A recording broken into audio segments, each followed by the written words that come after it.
Definition से, the relation in which a noun or pronoun stands to some other word is called its case। कहता है कि कारक यानी कि केस जो होता है वो नाउन, किसी भी सेंटेंस में अगर नाउन और प्रोनाउन है तो वो नाउन और प्रोनाउन किसके लिए इस्तेमाल हो रहा है, किस वर्ड यानी किस जगह पे वो इस्तेमाल हो रहा है, वो बताने के लिए जो होता है केस यूज होता है। ये बताते हैं कि नाउन और प्रोनाउन जो है वो किस शब्द के लिए इस्तेमाल हो रहा है, तो उसी को हम लोग क्या कहते हैं, केस कहते हैं। जैसे कि यहाँ पे मैं आपको एग्जाम्पल के थ्रू बताती हूँ।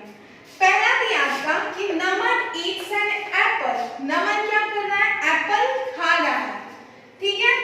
तो यहाँ पे जो नमन जो कि नाउन है, ये नमन यहाँ सब्जेक्ट के रूप में इस्तेमाल हुआ है। तो इस सेंटेंस में नमन किस रूप में, सब्जेक्ट के रूप में इस्तेमाल हुआ है। तो ये इसको यहाँ इसके सेंटेंस में इस नाउन के पोजीशन को बता रहा है।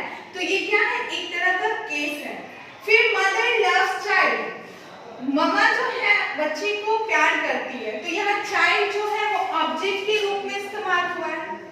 तो यहाँ पे देखते हैं कि नाउन और प्रोनाउन अलग अलग चीजों के लिए इस्तेमाल हुआ है। यहाँ सब्जेक्ट के रूप में इस्तेमाल हुआ है, यहाँ पे ऑब्जेक्ट के रूप में यूज हुआ है, और यहाँ पे दिस इज अवनीश डॉल, तो यहाँ पे किसी चीज का पोजीशन बता रहा है, ठीक है। यानी कि इस डॉल, ये डॉल किसकी है, तो अवनी की है, यहाँ पोजीशन शो कर रहा है। तो ये भी एक तरह का केस है। ये तीनों जो है आपको, ये नॉमिनेटिव केस में आता है, ये आपका ऑब्जेक्टिव केस में आते हैं, और ये पॉजिटिव केस में आते हैं, जो हम लोग काइंड्स ऑफ केस में पढ़ेंगे। तो सबसे पहले आते हैं कि काइंड्स ऑफ केस। केस के कितने काइंड्स होते हैं, ठीक है, यानी कारक के कितने प्रकार होते हैं। Cases are of 5 types. Cases जो होते हैं वो 5 तरह के होते हैं। वो कौन कौन से हैं, तो नॉमिनेटिव केस, ये जो नॉमिनेटिव केस है इसको हम लोग सब्जेक्टिव केस भी कहते हैं। उसके बाद दूसरा है आपका ऑब्जेक्टिव केस। ऑब्जेक्टिव केस को हम लोग एक्यूजेटिव केस भी कहते हैं। उसके बाद वोकेटिव केस। वोकेटिव केस को हम लोग नॉमिनेटिव ऑफ एड्रेस के भी नाम से जानते हैं। उसके बाद आपका डेटिव केस, और फिर आपका पॉजिटिव और जेनेटिव केस। देखो यहाँ आपको 5 केसेस दिए हैं, लेकिन आप एक बात जान लीजिए कि जो मेनली अगर केसेस जो होता है वो 3 ही तरह का होता है। आपका एक नॉमिनेटिव केस, ऑब्जेक्टिव केस और पॉजिटिव केस। ये जो डेटिव केस हो जाता है ये ऑब्जेक्टिव केस के ही काइंड में आ जाता है, लेकिन ये मेनली 3 होते हैं, और लेकिन ये 5 जो होते हैं ये हम लोग को पढ़ने हैं केसेस में, ठीक है। तो स्टार्ट करते हैं with the nominative case. Nominative case हम लोग किसको कहते हैं, तो दिया व्हेन अ नाउन और pronoun is used as a subject of a word it is said to be in the nominative case. जब नाउन और प्रोनाउन किसी भी सेंटेंस में सब्जेक्ट के रूप में इस्तेमाल होते हैं तो हम लोग कहते हैं कि वो क्या है, नॉमिनेटिव केस में है, ठीक है। जैसे यहाँ पे देखिए, the Hunter caught the bird. आप लोग ऑलरेडी सेंटेंस पढ़े हो, और सेंटेंस में आपको सब्जेक्ट और प्रेडिकेट को अलग करना बताया गया, तो आपको इसमें समझ में आ रहा होगा कि सब्जेक्ट के रूप में कौन सा नाउन इस्तेमाल किया गया है। यहाँ पे सब्जेक्ट के रूप में कौन सा नाउन इस्तेमाल है, द हंटर, क्योंकि मेन वर्क ये ना कर रहा है कि हंटर जो है वो बर्ड को पकड़ रहा है। तो हंटर ये सब्जेक्ट है, तो ये किस केस में है, नॉमिनेटिव केस में है। उसी तरह आई हैव प्लेड, मैंने खेला, तो ये वर्ड किसने किया, मैंने, आई। तो आई भी क्या है, यहाँ पे सब्जेक्ट के रूप में यूज हुआ है, इसलिए क्या है, नॉमिनेटिव केस में है। उसके बाद हम लोग आते हैं सेकंड में ऑब्जेक्टिव और accusative case. When a noun or pronoun is used as the object of a word, it is said to be in the objective case. कहते हैं जब भी कोई noun और pronoun सेंटेंस में ऑब्जेक्ट के रूप में इस्तेमाल होते हैं तो उनको हम लोग कह सकते हैं कि वो ऑब्जेक्टिव केस में है। जैसे he caught a bird, तो अब देखो यहाँ पे उसने एक चिड़िया पकड़ी, तो यहाँ पे आपको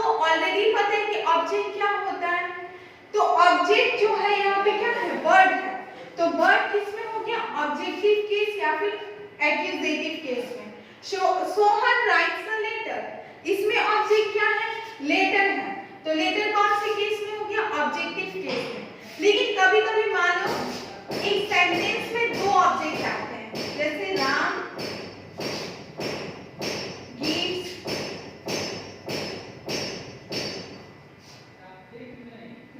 gave a pen to him, Ram ने उसे एक पेन दिया, ठीक है। तो यहाँ पे आप देख सकते हो कि यहाँ पे ऑब्जेक्ट क्या है, दो है। राम तो सब्जेक्ट हो गया क्योंकि राम मेन ये वर्क कर रहा है, तो ये सब्जेक्ट हो गया। लेकिन यहाँ पे ऑब्जेक्ट क्या क्या है, पेन है और हिम है। तो ये दोनों पेन और हिम दोनों ही ऑब्जेक्टिव केस में और एक्यूजेटिव केस में आएंगे। अगर सेंटेंस में ऑब्जेक्ट दो है तो ये दोनों ही जो होंगे वो ऑब्जेक्टिव और एक्यूजेटिव केस में आएंगे। उसके बाद नेक्स्ट आते हैं हम लोग वोकेटिव केस। वोकेटिव केस किसको कहते हैं हम लोग, तो कह रहे हैं कि if a noun is used to name a person or thing at rest, it is said to be in the vocative case। अगर कोई भी नाउन जो है वो किसी पर्सन या थिंग जिसको एड्रेस कर रहे हैं, जिसको संबोधित कर रहे हैं, उसको हम लोग कहेंगे कि वो वोकेटिव केस में है।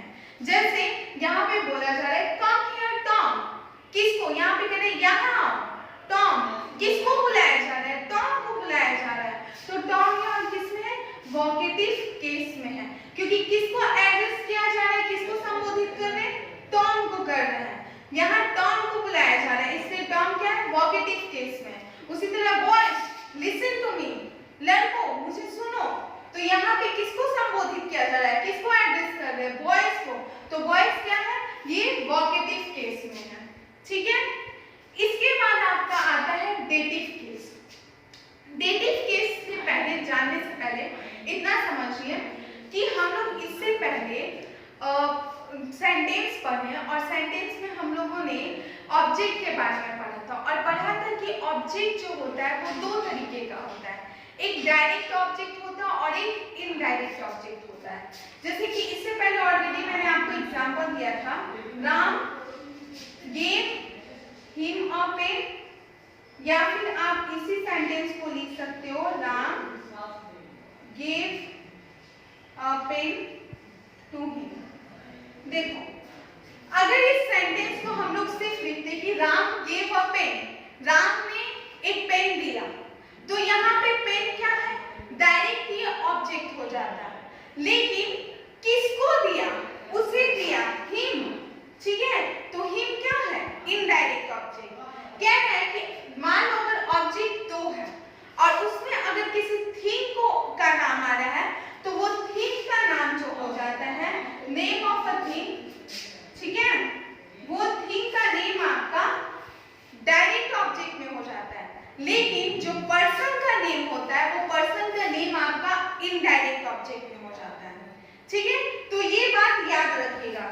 तो डेटिव केस में क्या होता है कि जो इनडायरेक्ट ऑब्जेक्ट होते हैं वर्ड के, उसको कहा जाता है कि वही डेटिव केस में है।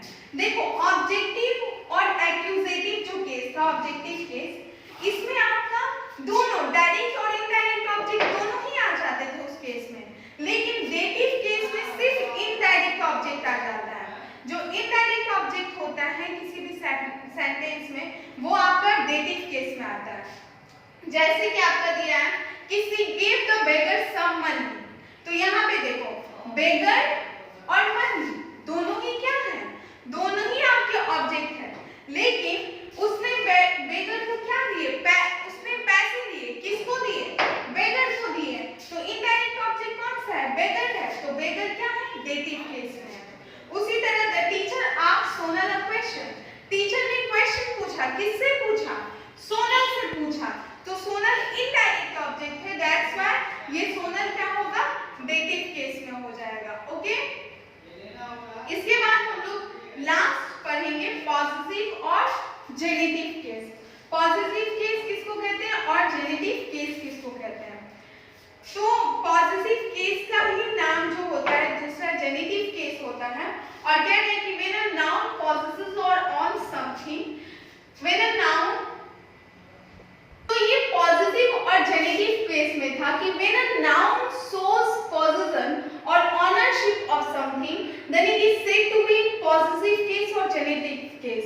मतलब कि जब कोई भी नाउन किसी चीज पे अपना अधिकार दिखाता है तब हम लोग कहते हैं कि वो जो है वो पॉजिटिव केस में है। जैसे कि यहाँ एग्जांपल में हम लोग देखते हैं Manish dog is called Sedu.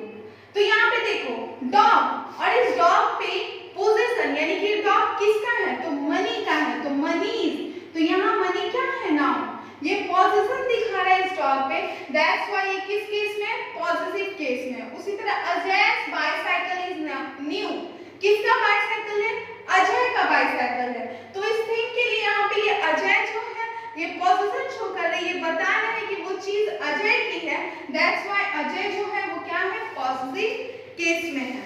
तो स्टूडेंट्स ये टोटल आपके 5 काइंड्स ऑफ केसेस थे जिनको पहले आप अच्छे से देखिए और इस वीडियो को बार-बार सुनिए और समझने की कोशिश कीजिए। इसके बाद नेक्स्ट वीडियो में मैं आपको बताऊंगी कि किस तरह से पॉजिटिव केस का फॉर्मेशन होता है, ठीक है। मुझे पता है कि ऑलरेडी आप पढ़ भी चुके होंगे पहले क्लास में, बट फिर भी नेक्स्ट वीडियो में फॉर्मेशन ऑफ पॉजिटिव केस बताऊंगी, ठीक है। तब तक आप ये 5 काइंड्स ऑफ केसेस पढ़िए, इससे रिलेटेड जो भी बुक वर्क है वो अपने बुक में कीजिए और कोई भी कंफ्यूजन होता है तो उसे फिर से अपने व्हाट्सएप ग्रुप में पूछिए, मैं वहां ऑलरेडी आपके लिए अवेलेबल हूं आपके क्वेश्चंस के आंसर्स देने के लिए। So first watch this video again and again and try to understand this chapter and all kinds of cases. Thank you all of you.